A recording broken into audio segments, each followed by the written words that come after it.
अंतःस्रावी तंत्र हमने पढ़ना स्टार्ट किया था और अंतःस्रावी तंत्र में स्टार्टिंग का जो बेस था वो बता दिया था मैंने कि इसका निर्माण जो होता है वो ग्रंथियों से मिलकर होता है।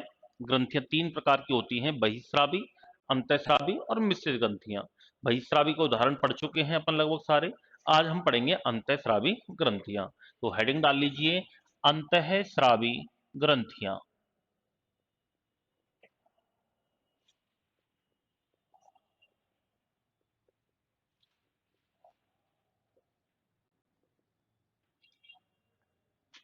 एंडोक्राइन ग्लैंड्स, एंडोक्राइन ग्लैंड्स, अंतःस्रावी ग्रंथियां। इसमें सबसे पहली ग्रंथि आप लिखेंगे पीयूष ग्रंथि, pituitary gland. Pituitary gland, pituitary ग्रंथि भी कहा जाता है इसको, अंग्रेजी में पिट्यूटरी ग्लैंड कहते हैं। Pituitary gland. सबसे पहले हम बात करते हैं कि पीयूष ग्रंथि की स्थिति क्या होती है, ये कहां पर पाई जाती है। ये तो पीयूष ग्रंथि जो होती है ये मस्तिष्क के अधर तल पर स्थित होती है। अधर तल का मतलब होता है थोड़ा निचला वाला हिस्सा, साइड वाला पार्ट। तो ब्रेन में होती है ये, याद रखना।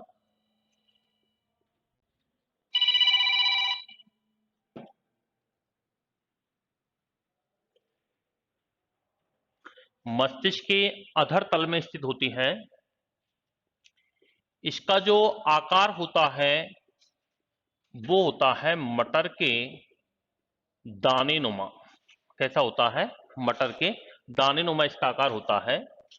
वजन की बात करें तो वजन होता है इसका 0.6 ग्राम। कितना होता है? 0.6 ग्राम। महिलाओं में इसका वजन पुरुषों की तुलना में थोड़ा ज्यादा होता है।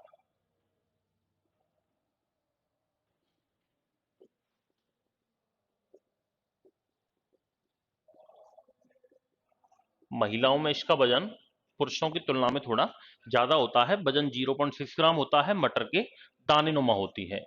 इसको मास्टर ग्रंथि कहा जाता है। क्या कहते हैं इसको?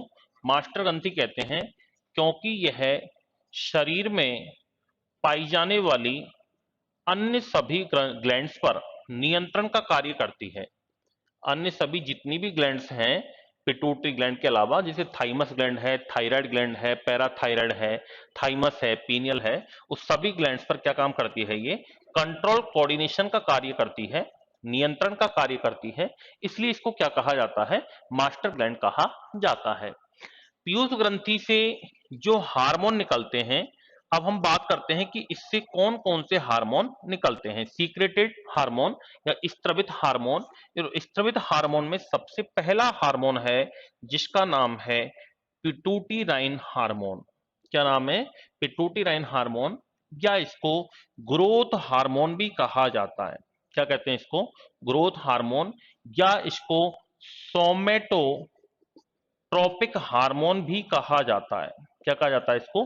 सोमेटोट्रोपिक हार्मोन भी कहते हैं, एसटीएच इसको शॉर्ट में कहते हैं, एसटीएच।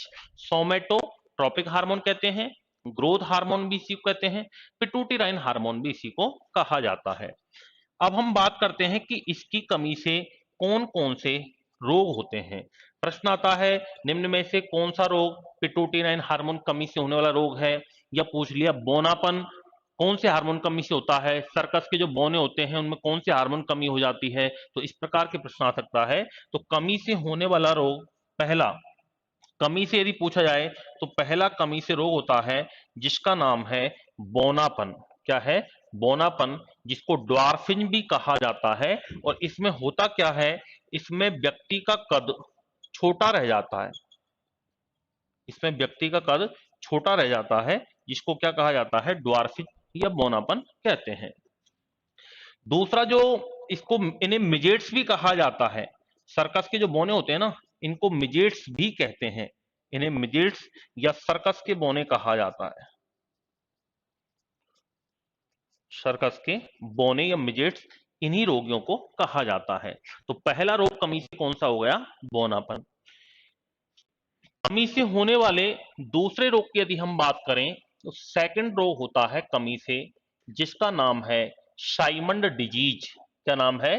साइमंड डिजीज, साइमंड का रोग, साइमंड्स डिजीज। साइमंड डिजीज क्या कहती है? साइमंड एक वैज्ञानिक का नाम है जिसने इसके बारे में बताया था। क्या बताया था? कि जब इस हार्मोन की बहुत ज्यादा कमी हो जाती है तो व्यक्ति के चेहरे पर झुर्रियां बनने लग जाती हैं, व्यक्ति समय से पहले बूढ़ा दिखाई देने लगता है। उस रोग को क्या कहते हैं? साइमंड का रोग कहा जाता है। यानी इसमें व्यक्ति में क्या होता है? समय से पूर्व, टाइम से पहले जरावस्था आ जाती है। समय से पहले जरावस्था आ जाती है, उसको क्या कहा जाता है? साइमंड का रोग कहा जाता है। अब हम बात करते हैं कि इस हार्मोन की अधिकता से कौन सा रोग होता है। यदि इस हार्मोन की अधिकता हो जाए तो अधिकता से कौन से रोग होते हैं? तो अधिकता से मित्रों पहला रोग होता है जिसका नाम है महाकायता। क्या नाम है? महाकायता। इसको गायनेटिज्म भी कहा जाता है। क्या कहा जाता है? गायनेटिज्म भी कहते हैं। महाकायता का मतलब होता है महा, बड़ा शरीर। यानी इसमें व्यक्ति की लंबाई में अनियमित वृद्धि हो जाती है, शरीर दानवाकार हो जाता है, हड्डियों का आकार बढ़ जाता है, जबड़ों का आकार बढ़ जाता है। जिसको खलील है ना, खलील, खली, उस द ग्रेट खली, वो ग्रेट खली कौन से रोग का रोगी है?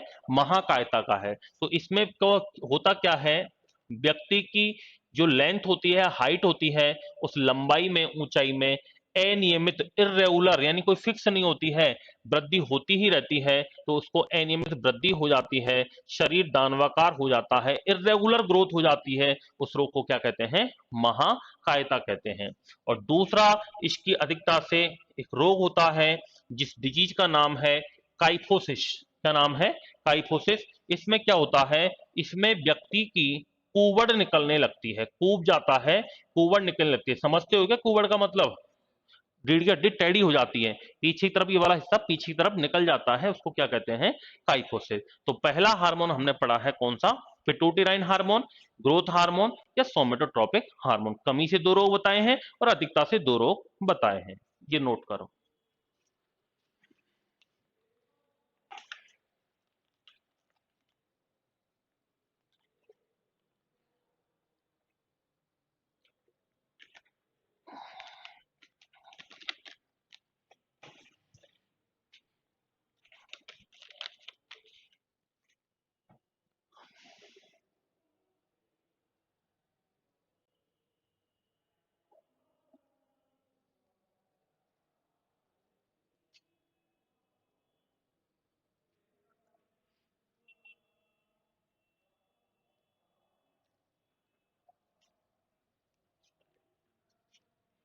तो पहला हार्मोन हुआ है पिट्यूटराइन।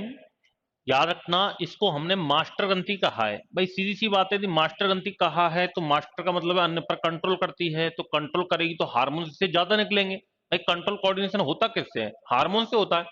तो इससे ज्यादा हार्मोन निकलेंगे तभी तो इसको मास्टर ग्रंथि कहा है। तो इससे सबसे ज्यादा हार्मोन निकलते हैं, इसको मास्टर ग्रंथि कहा है। और याद रखना, ये मास्टर ग्रंथि जो होती है ना, ये हाइपोथैलेमस में होती है। ये कहां पर होती है? ये हाइपोथैलेमस। हाइपोथैलेमस क्या है? ये हमारा एक ब्रेन का पार्ट होता है, मैंने लिखा ही है ना, मस्तिष्क में स्थित होती है ये। और मस्तिष्क के भी कौन से भाग में होती है? इसलिए हाइपोथैलेमस को शरीर की हेड मास्टर ग्लैंड कहा जाता है। याद रखना, हेड मास्टर ग्रंथि किसको कहा जाता है? हाइपोथैलेमस को कहा जाता है। तो जहां आपने लिखा था ना मास्टर ग्रंथि, या तो वहां लिख लेना या फिर नीचे लिख लो, शरीर की हेड मास्टर ग्रंथि हाइपोथैलेमस।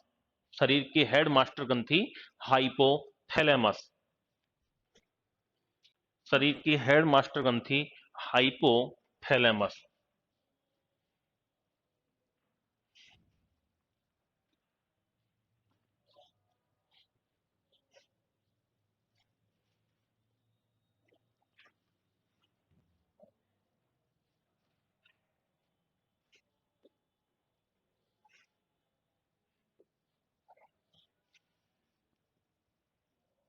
दूसरा जो इससे हार्मोन निकलता है, इसी में आगे लिखना है अपन को, अभी समझ लेते हैं पहले। दूसरा जो हार्मोन निकलता है उसका नाम है थायराइड उत्तेजक hormone, thyroid stimulating hormone, T S H, thyroid stimulating hormone TSH।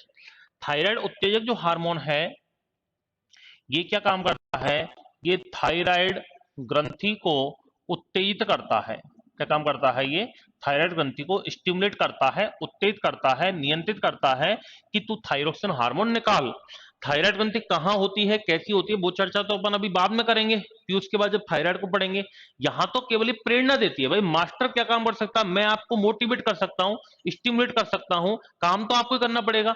Thyroid को ये उत्तेजित कर सकता है, लेकिन थायराइड उत्तेजित तो खुद होगी, हार्मोन्स खुद निकालेगी, तो जो हार्मोन निकालती है उसकी चर्चा अपन वहीं पर करेंगे। तीसरा जो इससे हार्मोन निकलता है उसका नाम है जनद हार्मोन। क्या नाम है, जनद हार्मोन। जनद हार्मोन, इनको कहा जाता है GTH, gonadotropic hormone. Gonadotropic hormone कहते हैं इसको, GTH कहा जाता है, जनद हार्मोन। इस जनद हार्मोन में दो आते हैं, एक तो आता है पुटिका उत्तेजक हार्मोन, जिसको अंग्रेजी में कहते हैं फॉलिकल स्टिमुलेटिंग हार्मोन, FSH कहा जाता है। क्या कहा जाता है, FSH, फॉलिकल स्टिमुलेटिंग हार्मोन। और ये फॉलिकल स्टिमुलेटिंग हार्मोन क्या काम करता है, पुरुषों में तो बनते हैं शुक्राणु, स्पर्म बनते हैं, क्या बनते हैं, स्पर्म। और स्पर्म निर्माण की क्रिया को कहते हैं स्पर्मेटोजेनेसिस या शुक्राणु जनन कहा जाता है। क्या कहा जाता है, शुक्राणु जनन कहते हैं। तो पुरुषों में तो शुक्राणु जनन, तथा महिलाओं में फीमेल में क्या बनते हैं, अंडाणु। और अंडाणु निर्माण की क्रिया कहलाती है अंड जनन। क्या कहलाती है, अंड जनन, oogenesis। क्या कहलाती है, oogenesis। तो महिलाओं में अंड जनन को प्रेरित करता है, ये क्या काम करता है, अंड जनन को प्रेरित करता है। पुरुषों में तो शुक्राणु जनन को और महिलाओं में अंड जनन को प्रेरित करता है। अब प्रेरित कर रहा है केवल, बाकी शुक्राणु निर्माण की क्रिया तो वृषण से होगी और अंडाणु निर्माण क्रिया अंडाशय ओवरीज से होगी। ठीक है, यहां से इसको प्रेरणा मिल रही है।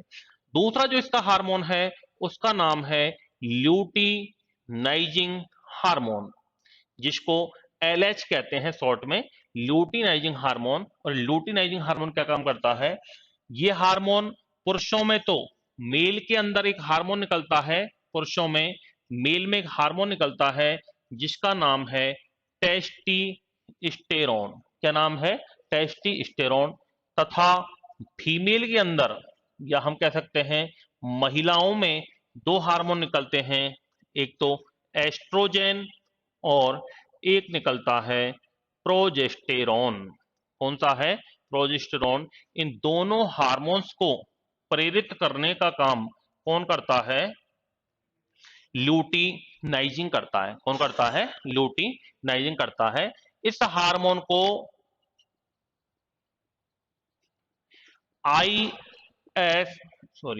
इंटरस्टाइटल सेल्स स्टिमुलेटिंग हार्मोन, इसको कहते हैं अंतराली कोशिका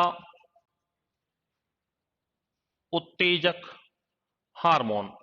इंटरस्टाइटल सेल स्टिमुलेटिंग हार्मोन भी कहा जाता है इसको। इसका दूसरा नाम क्या है, अंतराली कोशिका उत्तेजक हार्मोन। क्यों कहते हैं, क्योंकि भैया वृषण में जो टेस्टोस्टेरोन हार्मोन निकलता है ना, तो ये अंतराली कोशिकाओं से निकलता है जो कि वृषण में उपस्थित होती हैं, टेस्टिस में उपस्थित होती हैं, नर जनन ग्रंथि में होती हैं। इसलिए इसको क्या कहा जाता है, अंतराली कोशिका उत्तेजक हार्मोन भी कहा जाता है। तो दूसरा, इन दोनों को मिलाकर क्या कहते हैं, जनन हार्मोन, GTH या गोनेडोट्रोपिक हार्मोन कहा जाता है। चौथा एक इससे हार्मोन निकलता है जिसका नाम है ऑक्सीटोसिन हार्मोन। कौन सा हार्मोन निकलता है, ऑक्सीटोसिन हार्मोन।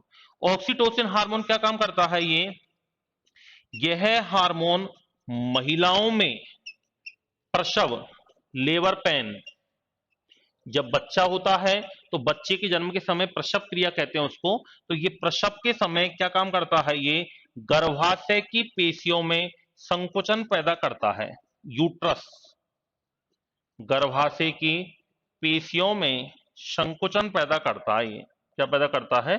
संकुचन पैदा करता है, जिससे बच्चे के जन्म में सहायता मिलती है।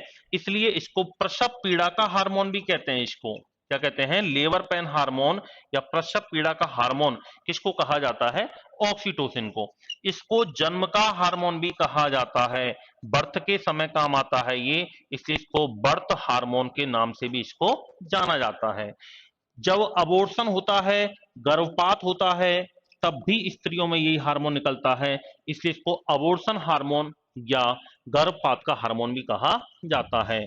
और प्यार का हार्मोन या लव हार्मोन के नाम से भी इसे ही जाना जाता है। ये लव हार्मोन किसको कहते हैं? ऑक्सीटोसिन को ही कहा जाता है।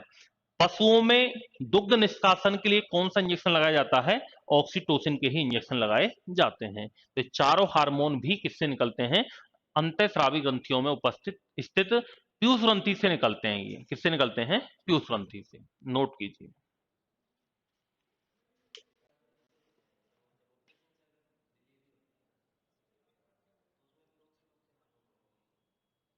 डिलीवरी जब होती है तो एक तो होता है नेचुरल पेन, एक होता है इंजेक्शन द्वारा। तो इंजेक्शन कई बार ऐसा होता है कि डिलीवरी टाइम पे नहीं हो पा रही है, डॉक्टर दिखा ले ऐसा टाइम भी हो गया फिर भी डिलीवरी नहीं हो रही है, तो वो क्या करते हैं? इंजेक्शन लगाते हैं, बोतल वगैरह चढ़ा देते हैं। उससे क्या होता है? थोड़ा सा पेन रिलीज होने लग जाता है। वो ऑक्सीटोसिन का इंजेक्शन होता है। और नॉर्मली ये हमारे नेचुरली भी निकलता है। जब दर्द पैदा होते हैं तो उस समय इस हार्मोन के कारण ही संकुचन होता है गर्भाशय पेशियों में। संकुचन होगा तो इसका मतलब बच्चे का जन्म होने वाला है।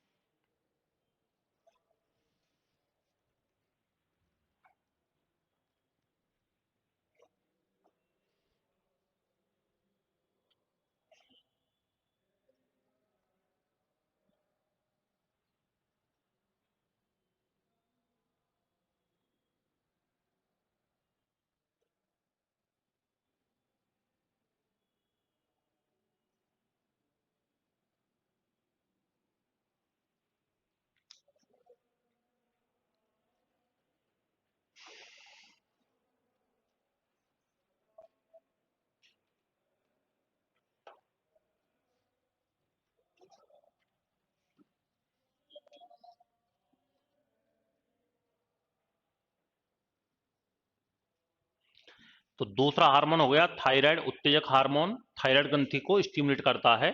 जनन हार्मोन जीटीएच गोनेडोट्रोपिक हार्मोन, पुरुषों में शुक्राणु बनते हैं, शुक्राणु जनन कहलाता है। महिलाओं में अंडाणु बनते हैं, अंड जनन oogenesis कहलाती है। दोनों को कंट्रोल करने का काम कौन करता है? उनको स्टिमुलेट करता है पुटिका उत्तेजक हार्मोन, फॉलिकल स्टिमुलेटिंग हार्मोन।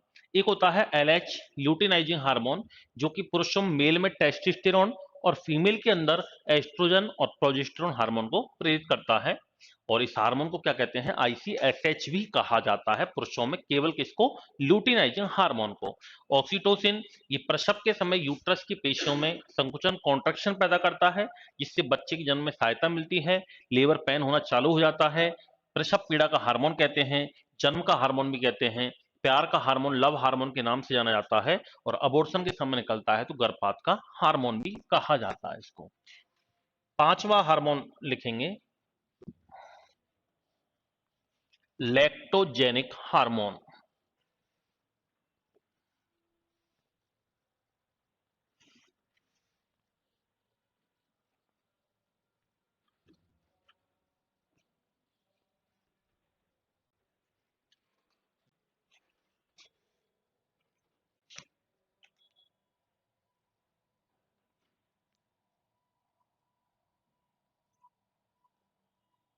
छठा नंबर का लिखना, जो भी नंबर है पांचवा। लैक्टोजेनिक या प्रोलैक्टिन हार्मोन। लैक्टो का मतलब होता है दूध, और जेनिक का मतलब होता है बनना, यानी दुग्ध निर्माण को प्रेरित करता है। ये महिलाओं में दुग्ध निर्माण को प्रेरित करता है। फीमेल में, महिलाओं में दुग्ध बनता है, उसके निर्माण को प्रेरित करता है। महिलाओं में दुग्ध निर्माण को प्रेरित करने का काम कौन करता है? लैक्टोजेनिक या प्रोलैक्टिन हार्मोन करता है। छठा एक हार्मोन निकलता है जिसका नाम है मिलेनो साइट उत्तेजक हार्मोन, इसको कहा जाता है MSH। क्या कहा जाता है? MSH, मेलेनोसाइट उत्तेजक हार्मोन।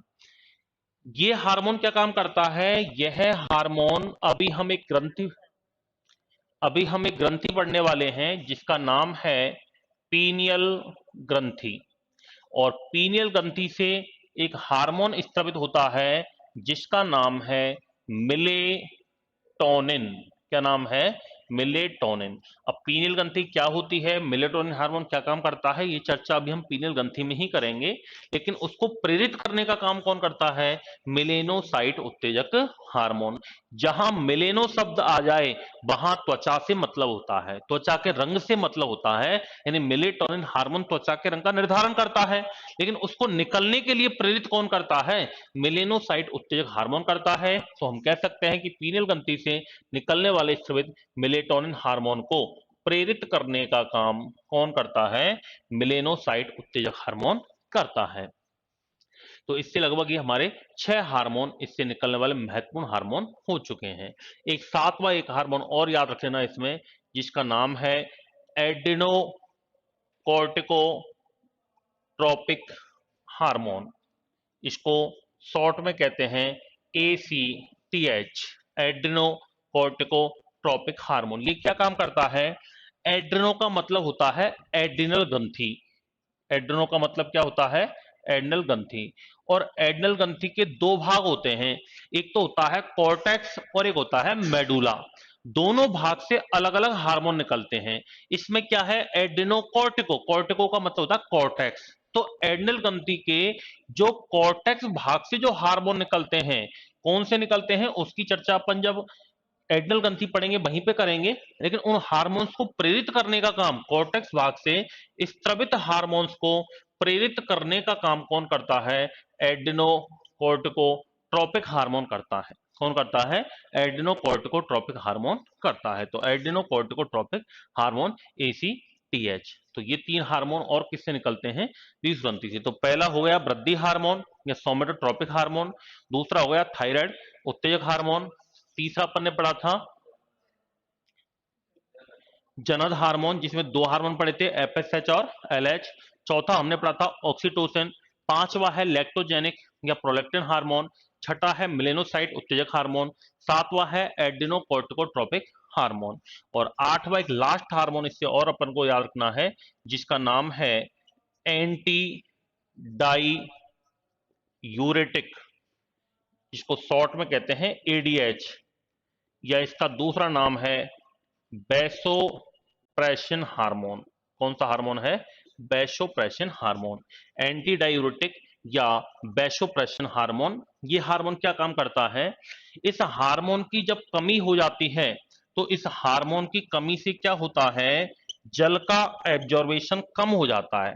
हमारी बॉडी में जल का अवशोषण क्या हो जाता है? कम हो जाता है।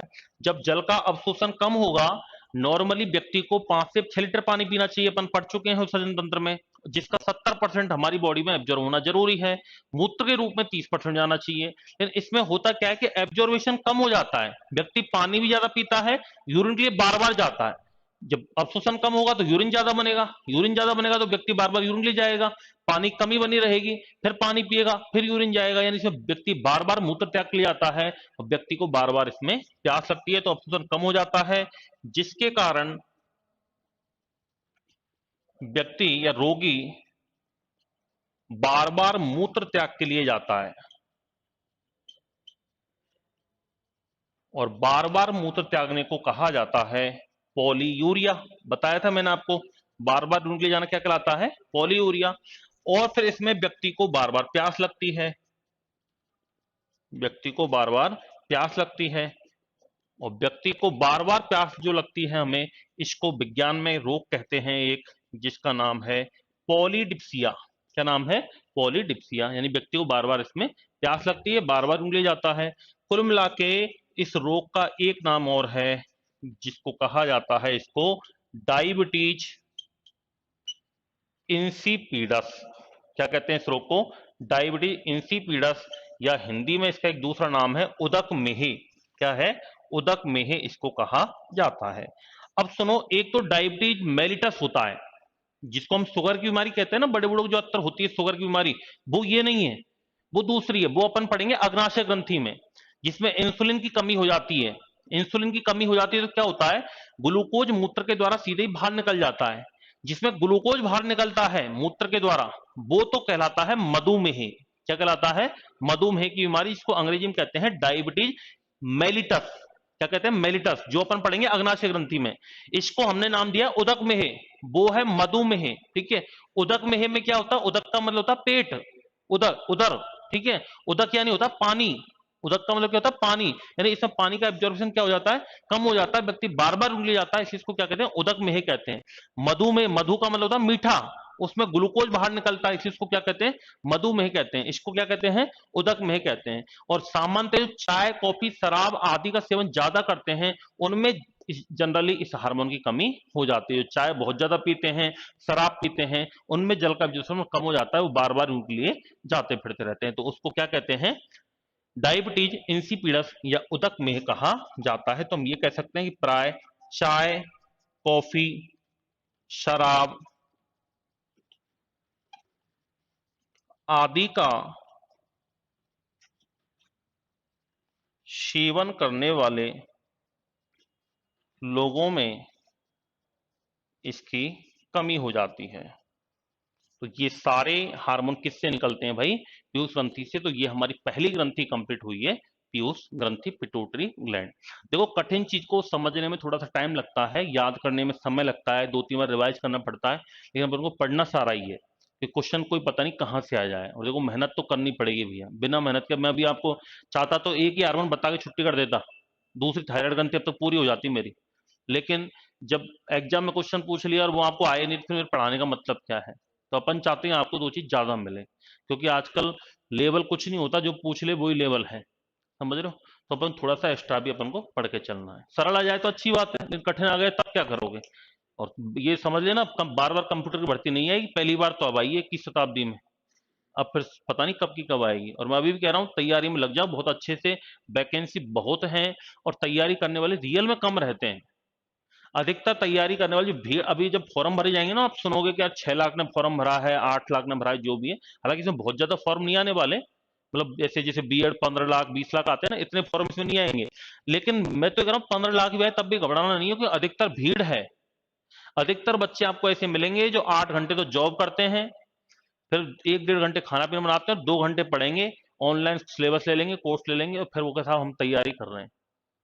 अब उसमें भी कई बच्चे, ऐसा नहीं कि ऑनलाइन सिलेबस लेने वाले या जॉब करने वाले सिलेक्शन नहीं होगा, वो फिर ईमानदारी से और कितनी मेहनत करता है। एक तो होता है चलो हाँ पढ़ लिए थोड़ा बहुत 1-2 घंटे और हो गया काम, फिर तो कुछ नहीं होने वाला, उसके बजाय तो भले जॉब ही कर ढंग से। उसके बाद भी अगर जैसे जॉब को आधा कर दो और आप रात को अच्छा टाइम निकाल सकते हो, अच्छी स्टडी करो, स्मार्ट स्टडी करो, तब आपको प्रॉफिट हो सकता है। अब अपन 10-12 घंटे तो दूसरे काम में निकाल रहे हैं, 5-6 घंटे आदमी सोएगा भी, और भी नित्य क्रियाक्रम होते हैं, उनमें भी समय व्यतीत होता है, खाना भी है, पीना भी है, और भी कुछ काम करने होते हैं, नहाना भी है, इधर जाना भी होता है।